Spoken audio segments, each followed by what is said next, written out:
నమస్తే, నా పేరు తేజస్విని. బీసీఎన్ న్యూస్ కి స్వాగతం. ముందుగా ముఖ్యాంశాలు. పాలకొల్లులో అభివృద్ధి పనులు పరుగులు పెడుతున్నాయన్న మంత్రి నిమ్మల. రాష్ట్రంలో నియోజకవర్గాన్ని నెంబర్ 1 స్థానంలో నిలిపేందుకు కృషి చేస్తున్నట్టు వెల్లడి. ప్రభుత్వం నిర్ణయించిన గిట్టుబాటు ధర ప్రకారం రైతులు పండించిన ప్రతి గింజ కొనుగోలు చేయాల్సిందే. మాజీ మంత్రి చెల్లుబోయిన వేణు డిమాండ్.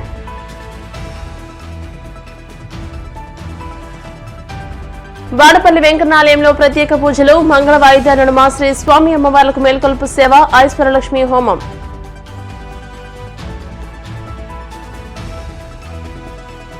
ఎన్నికల హామీలను కాంగ్రెస్ నెరవేర్చలేదని బీఆర్ఎస్ రజతోత్సవ సభలో కేసీఆర్ విమర్శలు. రుణమాఫీ, పింఛన్లు, రైతు భరోసా హామీలపై నిలదీసిన గులాబీ అధినేత. పశ్చిమ గోదావరి జిల్లా పాలకులలో అభివృద్ధి పనులు పరుగులు పెడుతున్నాయని మంత్రి నిమ్మల రామనాయుడు అన్నారు. రాష్ట్రంలోనే పాలకులు నియోజకవర్గాన్ని ఆదర్శవంతంగా నెంబర్ 1 స్థానంలో నిలిపేందుకు కృషి చేస్తున్నామని తెలియజేశారు. ఆదివారం ఉదయం నుండి మండు టెండలో సైతం జరుగుతున్న అభివృద్ధి పనులను పరిశీలించారు. గత జగన్ పాలనలో నిలిచిపోయిన పనులను మళ్లీ గాడిలో పెట్టి పూర్తి చేసేందుకు వారం సమీక్షలో భాగంగా ఈ కార్యక్రమాన్ని నిర్వహించారు. డాక్టర్ బీఆర్ అంబేద్కర్ సామాజిక భవనం, గౌడ శెట్టి బలిజ సామాజిక భవనం, క్రిస్టియన్ శ్మశాన వాటిక, ఎన్టీఆర్ కళాక్షేత్రం, చంద్రబాబు నాయుడు ఉద్యానవనం, అబ్దుల్ కలాం ఉద్యానవనం, కైలాసవనం తదితర అభివృద్ధి పనులను అధికారులతో కలిసి పరిశీలించి ఆయా పనులకు సంబంధించి పలు సూచనలు, సలహాలు ఇచ్చారు.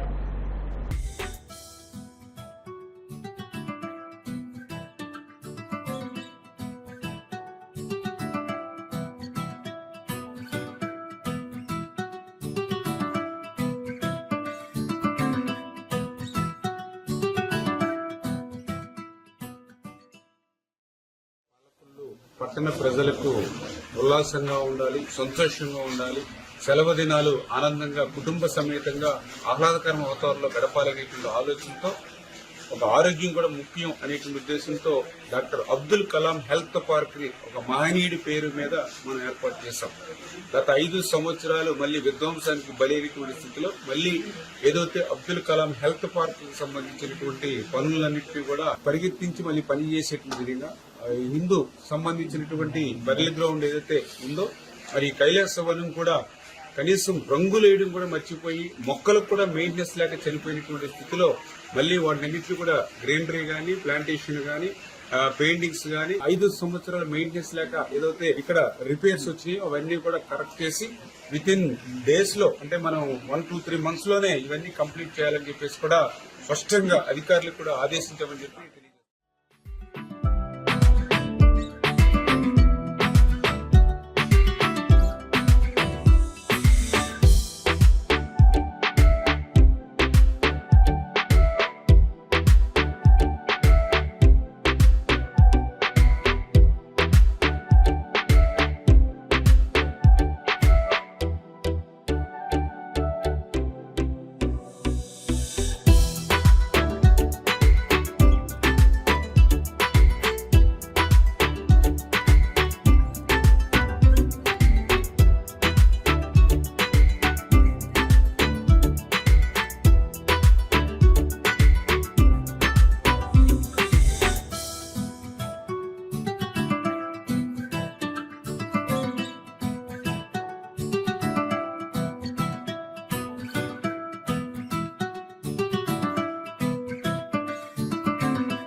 చంద్రబాబు నాయుడు ఉద్యానవనం ఆ రోజు 14-19లో మనం ఒక 70% పనులు పూర్తి చేస్తే తర్వాత ప్రభుత్వం మారిన తర్వాత మిగిలిన పనులు పనిచేయడం మాట నుంచి చేసిన పనులు కూడా విధ్వంసం చేసి మెయింటెనెన్స్ లేక మళ్లీ మొదటకు వచ్చినటువంటి పరిస్థితి.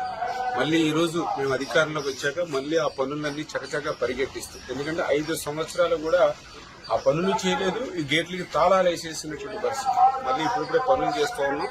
తొందరలోనే ఆ గ్రీనరీ గానీ ఇంకా ఏదైతే బ్యాలెన్స్ వర్క్లు ఉన్నాయో అవన్నీ కూడా నాణ్యతతో కంప్లీట్ చేయమని ఆదేశాలు ఇవ్వడం జరిగింది. మొండాడి వెంకటరాజు గుప్తా ఎన్టీఆర్ కళాక్షేత్రం ఏదైతే ఉందో దానికి కూడా మరి ఇప్పుడు శోభన్ ఆర్కిటెక్చర్ ఆయన కూడా రావడం జరిగింది. ఏదైతే మోడిఫికేషన్స్ ఏవైతే ఉన్నాయో అవన్నీ కూడా మళ్ళీ బాగు చేసి, అంటే 5 సంవత్సరాలు కనీసం మెయింటెనెన్స్ లేకుండా ఉండిపోవడం వల్ల మరి ఆ గాలిలోను ఇట్లోనూ ఉండిపోయే సౌండ్ ప్రూఫ్ ప్యానల్స్ కూడా పోయినటువంటి పరిస్థితి. ఇట్లా ప్రతి దానిలోనూ కూడా వాళ్ళ 5 సంవత్సరాల విధ్వంసం కనపడుతుంది. దాన్ని మళ్ళీ సరి చేసుకుంటూ వాళ్ళ తప్పులన్నింటినీ కూడా సరిదిద్దుతూ తొందరలోనే ఈ సంవత్సరంలోనే ఇవన్నీ కూడా పూర్తి చేసేటువంటి విధంగా పరిగెట్టించి పనిచేసేటువంటి విధంగా ఎప్పటికప్పుడు రివ్యూ కూడా చేసుకుంటున్నాం.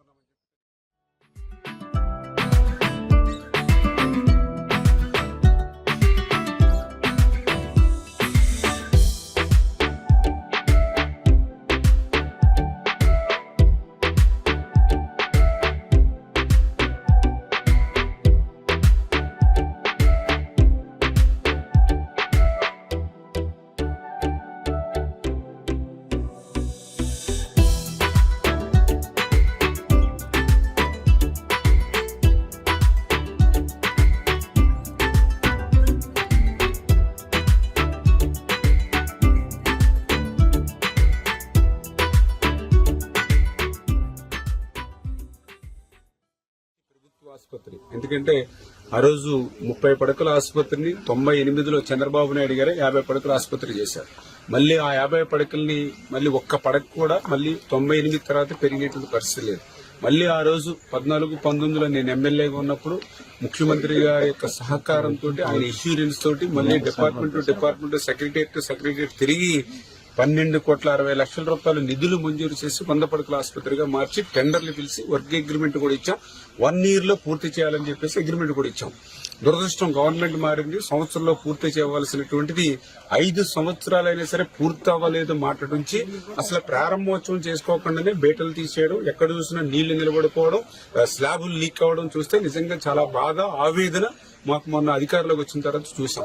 అందుకే మళ్ళీ ఆర్కిటెక్చర్ గానీ అదేవిధంగా డిజైన్స్ గానీ అన్ని ఫైనలైజ్ చేసుకుని ఆ రిపేర్స్ అన్ని కూడా ఒక్కొక్కటి చేస్తూ దాని ఎలివేషన్ గానీ గ్రీనరీ గానీ అంటే ఒక హాస్పిటల్ కి ఒక వైద్యం నిమిత్తం వచ్చేటువంటి వ్యక్తి ఒక ప్రశాంతమైన వాతావరణం ఉండాలి, ఆ రకంగా తయారు చేయాలనే ఆలోచనతో దీన్ని ప్రతి వారం కూడా ఇన్స్పెక్షన్ చేసి ఈ 9-10 నెలల నుంచి ఈ ఆసుపత్రి యొక్క రూపురేఖలు మారుస్తూ భవిష్యత్తులో ప్రజలందరికీ కూడా ఆమోదయోగ్యంగా తయారు చేస్తామని చెప్పి మీ ద్వారా ఉమ్మడి ఉభయ గోదావరి జిల్లాలో రైతులు పండించిన పంటకు గిట్టుబాటు ధర కల్పించడంలో ప్రభుత్వం నిర్లక్ష్యంగా వ్యవహరిస్తోందని, గిట్టుబాటు ధరకి ధాన్యం కొనకపోతే నష్టపోతున్న రైతుకి వైసీపీ అండగా నిలబడి పోరాటం చేస్తుందని మాజీ మంత్రి చెల్లిపోయిన వేణుగోపాలకృష్ణ పేర్కొన్నారు. తూర్పుగోదావరి జిల్లా రాజమండ్రిలో ఆయన మీడియాతో మాట్లాడుతూ బొండాల రకం ధాన్యం కొనక రైస్ మిల్లర్స్ వల్ల రైతులు నష్టపోతున్నారని, రైతు ధాన్యం పట్టుకెళ్తుంటే టార్గెట్ అయిపోయిందని వెనక్కి తిప్పి పంపిస్తున్నారని ఆరోపించారు. ప్రభుత్వం నిర్ణయించిన గిట్టుబాటు ధర ప్రకారం రైతులు పండించిన చివరి గింజ ధాన్యాన్ని కూడా కొనుగోలు చేయాల్సిందేనని డిమాండ్ చేశారు. ప్రభుత్వ వైఫల్యాన్ని దాన్ని ఆసరాగా చేసుకుని మిల్లర్లు రైతు పండించినటువంటి పంటని తక్కువ ధరకి కొనుగోలు చేయడం ద్వారా నష్టపోతున్న రైతుకి అండగా వైఎస్ఆర్ కాంగ్రెస్ పార్టీ ఇప్పటికే ప్రతి నియోజకవర్గంలోనూ రైతు ఎక్కడైనా కష్టంలో ఉంటే గిట్టుబాటు ధరకి ధాన్యం కొనుగోలు జరగకుంటే ధర్నాలు కానీ వినతి పత్రాలు కానీ ఈ ప్రభుత్వాన్ని ఎప్పటికప్పుడు మేల్కొల్పేటట్టే ఒక పరిస్థితిని తీసుకొచ్చాం. ప్రధానంగా బొండాల రకాలు టాటా బొండాలు కానీ ఒరిస్సా బొండాలు కానీ పండించినటువంటి రైతుకి చాలా కన్నీరు మిగులుతుంది. ఈ బొండాల వెరైటీని కొనుగోలు చేయని కారణం చేత మిల్లర్స్ చాలా తక్కువ ధరకి ఈ ధాన్యాన్ని కొనుగోలు చేసేటువంటి పరిస్థితులను చూసిన తర్వాత ఆరుగాలం కష్టపడి అప్పుల పాలై పంట చేతికొస్తే సంతోషం లేక దోపిడీకి గురవుతున్నటువంటి రైతు పక్షాన మీ ద్వారా జిల్లా యంత్రాంగానికి ప్రభుత్వం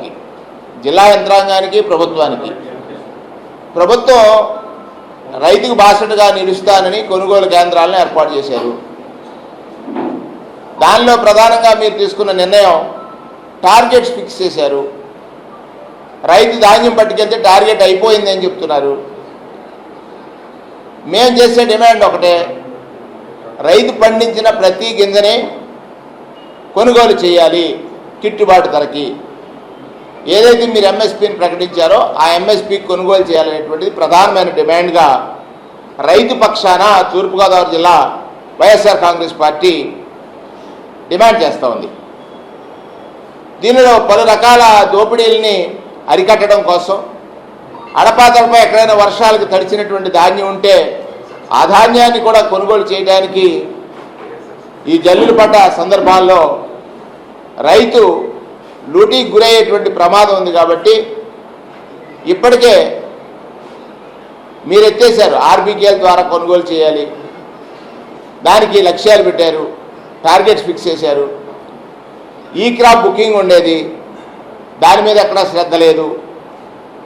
ఇవన్నీ చూసినట్లయితే రైతు ఒక భరోసాతో బ్రతికాడు నాడు వైఎస్ జగన్మోహన్ రెడ్డి గారి ప్రభుత్వంలో.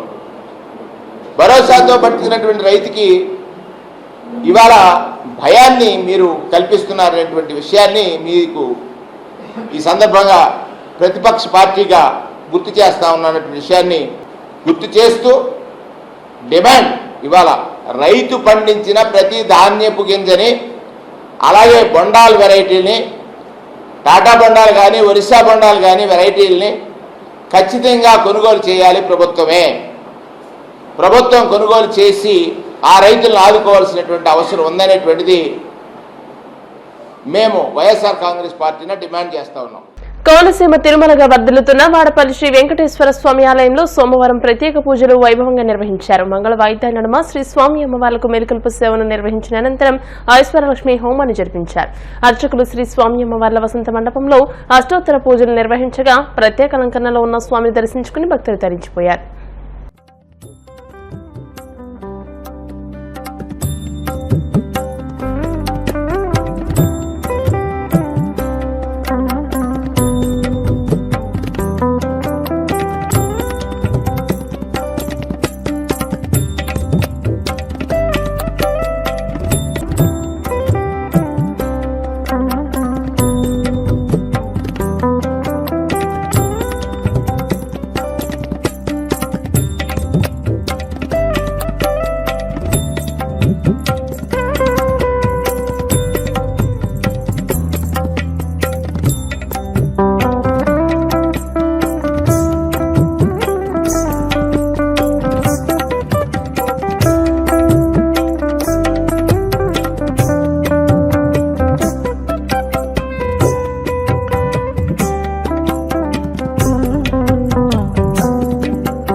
ఇప్పుడు కాసేపు ప్రకటనలు.